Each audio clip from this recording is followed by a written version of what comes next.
just cause. And that quote is from Noaa Barghouthi, who was a recently liberated Palestinian prisoner who was exiled to Egypt late last year. We're going to play a video just in a moment of sort of Noaa's experience and sort of his thoughts on prisoners in Palestinian society.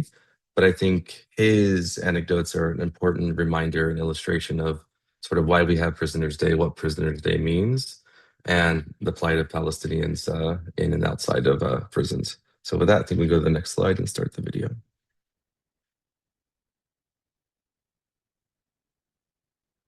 الإنسان إذا بده يحكي أو يتكلم عن تجربة الأسر 45 عام أعتقد ساعة وساعتين لا تكفي. أنا لا أفتخر باللقب عميد الأسرة، وبيشرفنيش إني أكون عميد الأسرة، لأنه ما كان يجب أن يكون في أسير فلسطيني يمضي 6 أشهر وليس 45 عام.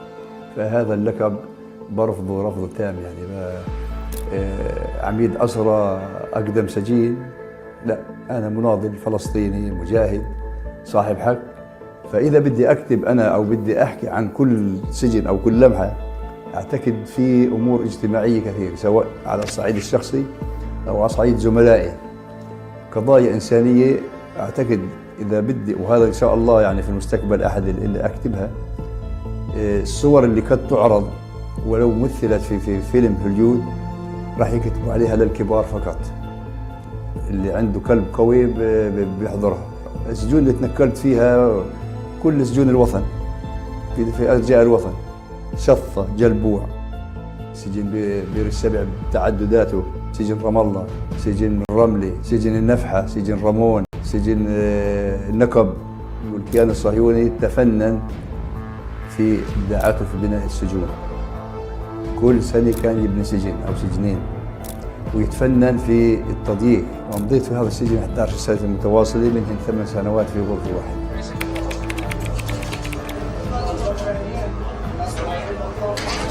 كان يمارس بالذات في سجن عسقلان تعذيب هائل.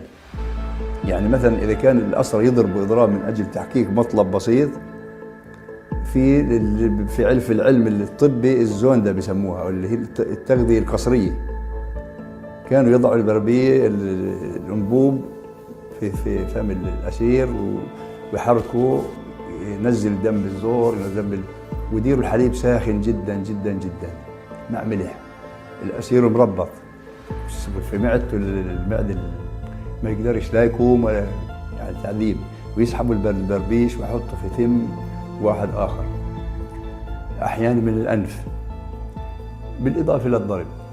استشهد كثير من الأسرى تحت فصائل التعذيب، أو منهم من برضه فقد رئة، لأنه كان يدخل الحليب على الرئة، وهذا في علم الطب قاتل.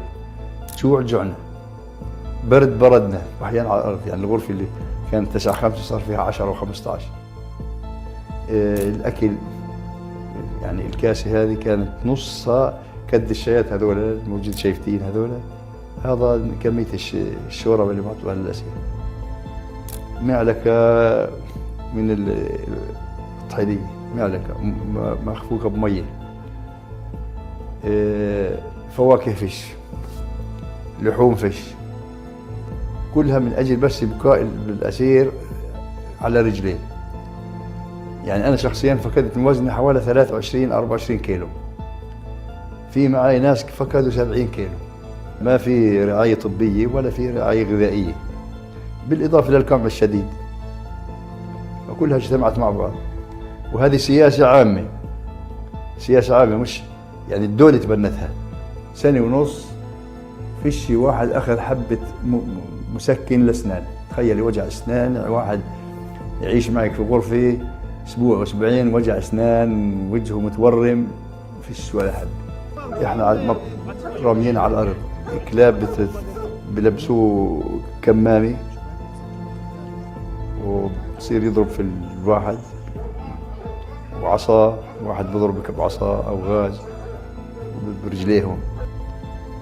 ولحظة إنسان تشوفي واحد مش قادر تقدمي له مساعدة، أخ أكل صحته أكل، وانت شايفتيه من تحت الغطاء العين تألم.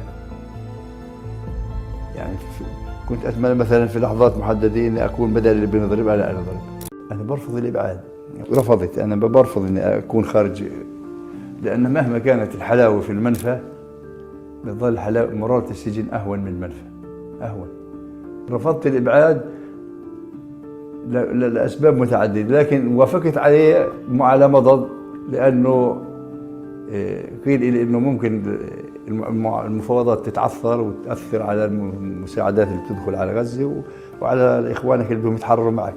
محاولة قتل، يعني إعدام، ولكن بسترجع الجانب القناعة الذاتية في إن النضال ما انتهاش، فبعطيني نوع من التبريد الحرارة أو الغضب اللي في داخل على الإبعاد، إنه ما انتهيناش، احنا بعدنا بنقاوم.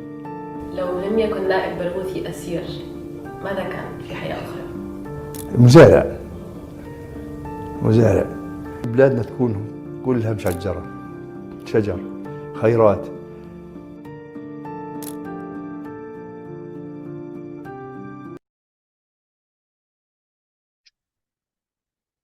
Let me go to the next slide. Sunan's Barghouti's, I think, testimonial there, as you can see, would likely be just one of many. I think what's troubling in this graph is, well, one, that there's this amount of prisoners being illegally detained and held against their will by an entity that is occupying, committing apartheid, committing genocide, which is already troubling enough.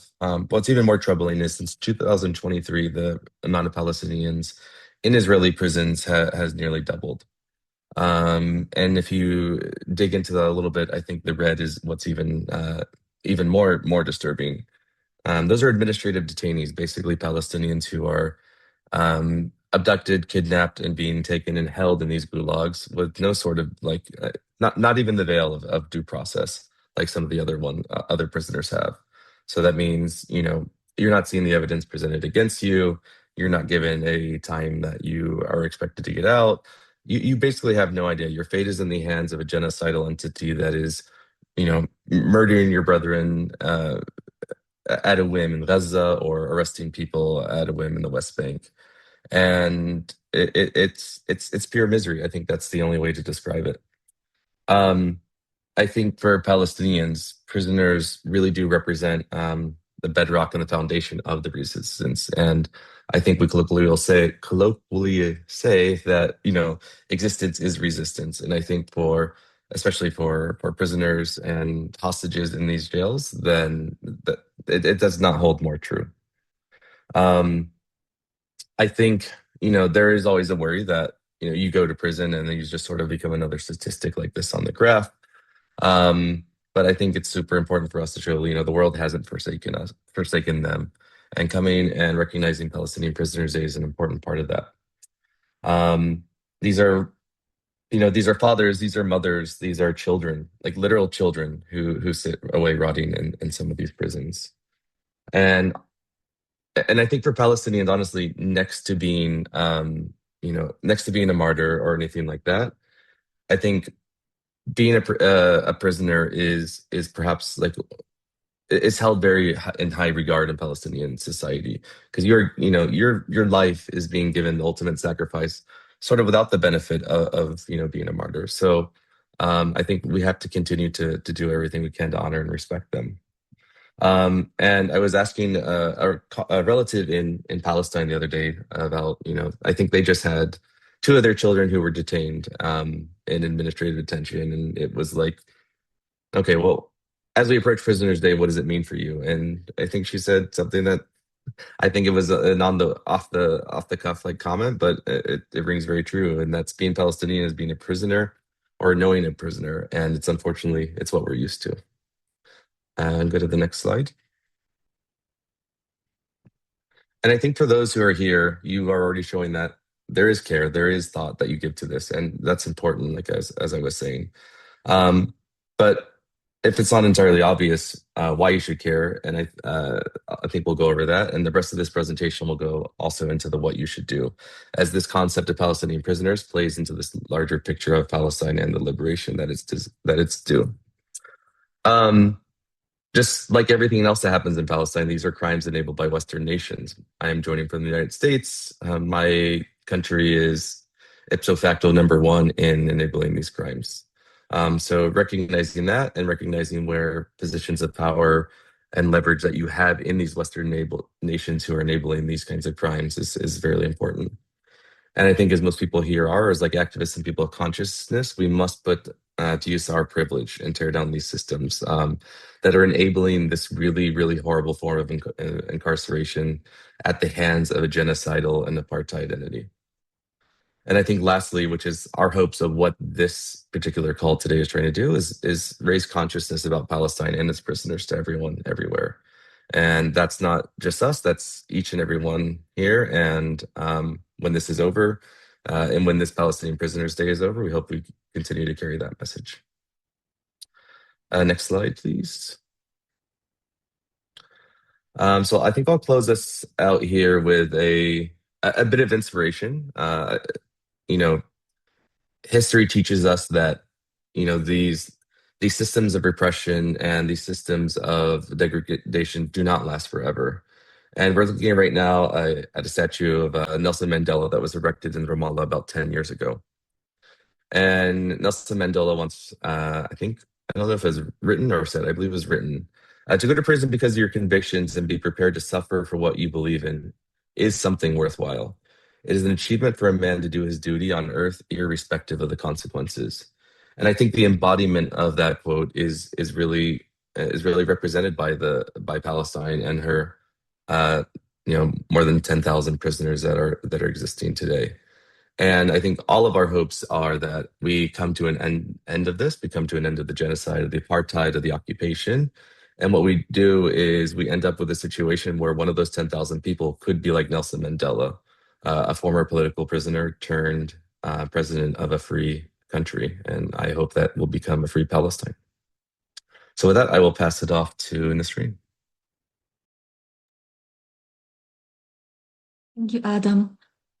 So Microsoft's crimes are not unique to Palestine. Microsoft powers murder, displacement, unchilding, torture, kidnap all over the world, from Palestine to Lebanon, which is undergoing its own Nakba right now. Iran, Sudan, Congo, Turtle Island, and it's up to all of us really to learn about not only like what is happening, but the corporate entities behind it. Next slide, please. So Microsoft has its own specific law enforcement focused division. This division focuses on generating revenue, either from licensing software or selling its Azure cloud computing services to prisons or police or third parties that work with prisons or police. In Microsoft's own words, digital transformation makes it possible to consider prison as a business. Here, what we're going to do is we're going to categorize Microsoft's crimes against Palestinian prisoners into 4 groups.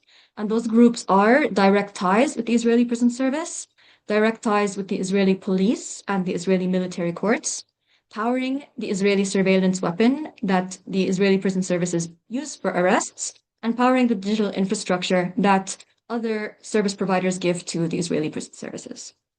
Next slide, please. So Microsoft maintains direct ties to the Zionist prison system. Since 2017, Israeli prisons renew cloud consulting contracts each year, with each contract worth $200,000 to $300,000. For 3 years, Microsoft was a sole provider of cloud computing products. And as the genocide intensified in October of 2023, and the Zionist prison system doubled the number of abducted Palestinians, the contracts with Microsoft increased. And instead of Microsoft making $200,000 or $300,000 a year, Microsoft made about $2 million in the past 2.5 years. Next slide, please. Zionist forces ramped up their abductions of Palestinians in October 2023, and so the police had to turn to Microsoft to aid those operations. In just 2 months at the start of the genocide, Microsoft made $2 million off of Azure sales and support contracts to the Israeli police. And the following year, Microsoft made another $1.5 million selling Azure licenses and Premier Expert Services. Premier Expert Services are like consulting and support engineering and so on. Now, if a Palestinian is tried, because it's important to remember that thousands of Palestinians are kidnapped with no charge or no trial, but if they're tried, it's in a specific apartheid military court, which was founded at the start of the Nakba in 1948. And this military court relies on Microsoft's cloud computing Azure. Next slide, please. The Israeli occupation forces host their mass surveillance of Palestinians on Microsoft's cloud Azure. They then use Microsoft's AI tools to analyze that mass surveillance data, which they then use to arbitrate lists of Palestinians for arrest, for blackmail, for murder, for bombing, including retroactively. The Israeli occupation forces also host the Al-Munassik application on Azure. Al-Munassik means in English the coordinator. So Palestinians are forced to download this application to manage apartheid permits to move from one restricted area in Palestine to another restricted area. But this app collects massive amounts of surveillance from Palestinians' phones, which includes text messages, access to the camera. It controls whether the phone can turn off or on, and a lot more. And the Israeli occupation forces also host their Rolling Stone database on Azure, which is effectively a Palestinian population and movement registry. Last August, it was exposed that the Israeli occupation forces were hosting 11,500 terabytes of stolen Palestinian communication data on Azure. 11,500 terabytes amounts to 200 million hours of audio. That is 200 million hours of audio of Palestinian phone calls hosted at one time on Microsoft servers. And when this was exposed, Microsoft then colluded with the Israeli occupation forces to mass transfer that data out of European jurisdiction to Israeli jurisdiction to hide evidence of war crimes. Next slide, please.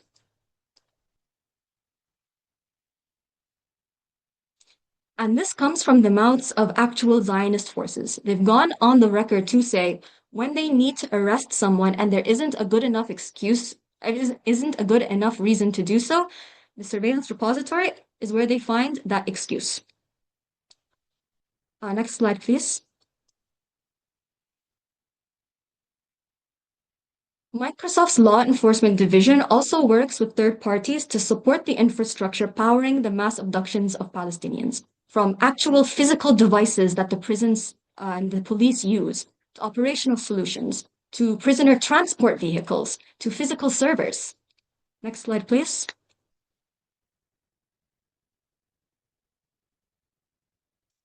G4S was the largest security company in the world until it was bought out. But they provided services, equipment, training to the Israeli prison service, Israeli police, and Israeli checkpoints. But in 2023, after sustained boycott and pressure campaigns, they did divest. But for the over a decade that it provided services, G4S was a Microsoft customer. From 2017 until now, were hosting their like main software to interact with their customers on Azure. And you may have heard of Elbit Systems. It is the Israeli occupation forces' largest military contractor.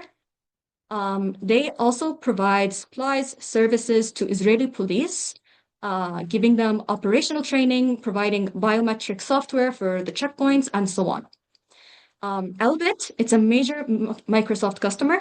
They use Azure for most of their software, and in this photo here, you can see them presenting at a Microsoft event. Next slide, please.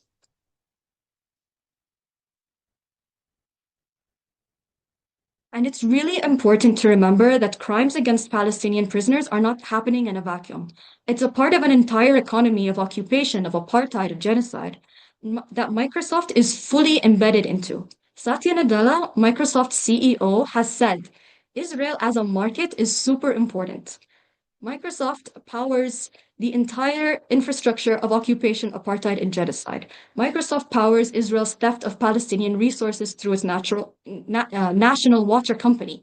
Microsoft has its hands in every single Israeli military unit.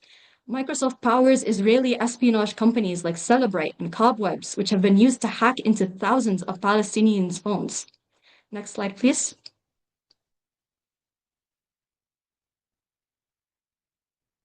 So Microsoft has suspended services in Russia over the war in Ukraine, and Microsoft has suspended services in apartheid South Africa in 1986. And with enough pressure, we can get Microsoft to cut ties with the Zionist entity. Next slide, please. Last September, in response to worker and community protests, Microsoft did cut off some services to the Israeli occupation forces. So if we keep protesting, if we keep refusing to take no for an answer, this can and will be the first domino to fall, and we will see the collapse of corporate entanglement in the occupation of our people in Palestine within our lifetime, inshallah. And with that, I'm going to hand it over to Patrick to tell us a little more about how we are going to meet our demands. Thank you. Hi, I'm Patrick. I'm an organizer with No Azure for Apartheid, and I'm going to just share a little bit about what we do to work against what Microsoft is supporting. So our baseline for organizing is that we start from this position of solidarity with Palestinian liberation, and we understand that the state of Israel is a settler colonial state dating back, even before 1948, even early 1900s, and we end when Palestine is free, not when there's a ceasefire, and not when there's partial or even full divestment. We work to pressure the tech industry with worker power, and we collaborate with other organizations to also pressure companies like Amazon and Google, who are also complicit. And we escalate actions with respect for everyone in our campaign, and we understand that everyone involved has different risk levels as well. So one of the big things we do is internal pressure. So there are ways to speak out internally and to show support internally. And we have our Microsoft Workers Toolkit at the link here on the left. So people can show their support for Palestine and their opposition to Microsoft's services to Israeli prisons and apartheid. We also have resignation donors, whether that is people sending mass emails to workers or that is people disrupting Microsoft events. Showing the world that we will not be silent. One of the things that we do as part of NOAA that is great for managing personal risk level is social media and content development. So we publish a lot of content on Instagram, Upscrolled, and TikTok, and now YouTube as well. And just showing Microsoft's complicity in the occupation and everything related to that. We also do a lot of research as part of NOAA, and this is something that anyone in our organization can get involved in. It's very easy to contribute, and this is very much a group participation efforts that we do. So we publish reports on Medium. You can access any of the links here, and we should be sending a follow-up email after this event with all of these links too. So you have those available. So we do research on Microsoft's complicity with the Israeli military prisoner police complex that Nisreen just talked about.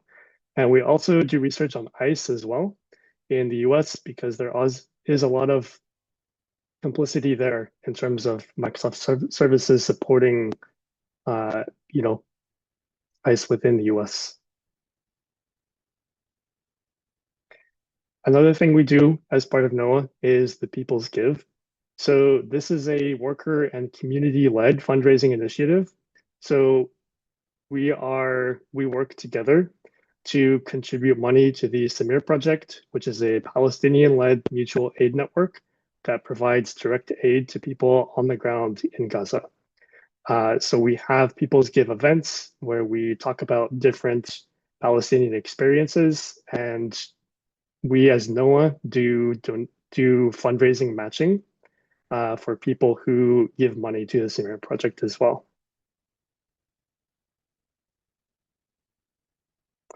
And as far as building our movement, we are very inclusive of anyone who contributes labor to Microsoft. So we're not only full-time employees, we are contractors, interns, vendors. If you contribute labor to Microsoft in any way, then we would love to have you in our organization. And as I mentioned before, we also match your risk tolerance with different opportunities to contribute. So some people like myself and others here on this call are, publicly visible in terms of working inside of NOAA, and others are not. So, whatever your comfort level is, we can certainly meet that. And then what I would encourage everyone here to consider and, learn more about is, boycotting Microsoft, spread the word about No Azure for Apartheid and the work that we're doing. Keep learning about Palestinians and their experiences. Protest in the ways that you can. And also use open source software instead of Microsoft, because that's a big part of taking away their income. Okay, and now we will start the Q&A